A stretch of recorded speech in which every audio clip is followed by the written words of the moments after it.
सुख म्हणजे नक्की काय असतं या मालिकेपासून शालिनी या नावाने घराघरात प्रसिद्ध होणारी, शिवाय आपल्या फिटनेससाठी ओळखली जाणारी अभिनेत्री माधवी निमकर तुम्हाला माहीतच असणार। चला तर आज जाणून घेऊया या अभिनेत्रीबद्दल काही महत्त्वाच्या गोष्टी।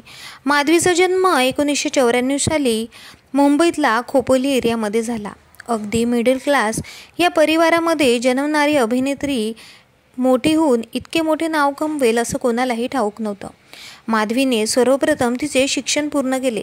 लहानपणापासून तिला फिटनेसची आवड तर होतीच, शिवाय ती एक ट्रेंड योगा टीचर सुद्धा होती। ती स्वतःचे योगा क्लासेसही घ्यायची। एक दिवस अचानक ती तिच्या बहिणीला भेटायला ETVच्या ऑफिसमध्ये गेली, जिथे तिची बहीण सोनल ही होस्ट होती। तिथे गेल्यानंतर तिला अचानक ETVमध्ये गाणे तुमचे आमचे याचं होस्टिंगसाठी ऑफर आलं आणि तो तिच्या जीवनातला सर्वात मोठा डेब्यू होता। त्यानंतर माधवीने मागे वळून कधी पाहिलं नाही। काही दिवस तिने थिएटर केलं।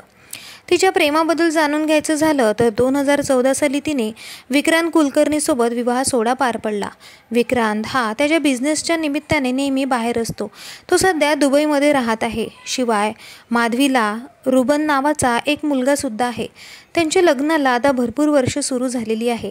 माधवी कधीही तिच्या नवऱ्यासोबत फोटो अपडेट करत नाही, कारण त्याला तसं आवडत नाही असं तिने प्रेक्षकांना सांगितलेलं होतं। तिने आजपर्यंत शहाण्यांनी खावे बसून, सुरक्षित अंतर ठेवा, बायकोचे नकळत, पहचान कोण, गेट वेल सून यांसारखे थिएटर केलेले आहे। शिवाय तिने भरपूर मराठी चित्रपटांमध्येही काम केलेले आहे। त्यापैकी पावनखिंड, शेर शिवराज, संघर्ष, देवाधागा यांसारखे प्रसिद्ध चित्रपट आहे। एवढंच नाही तर स्वप्नांच्या पलीकडे, ह्या गोजीरवाण्या घरात, जावई विकत घेणे आहे कुंकू, गोष्ट एका कॉलेजची, ऊन पाऊस अनामिका यांसारख्या प्रसिद्ध मालिकांमध्ये सुद्धा ती झळकलेली होती। एवढंच नाही तर यापैकी पुढचं पाऊल यामध्ये तिने निगेटिव्ह भूमिका साकारलेली होती।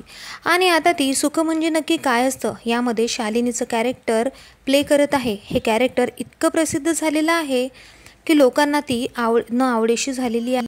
तर तुम्हाला माधवी निमकर आवडते का? कमेंट करून नक्की सांगा। भेटूया परत। धन्यवाद।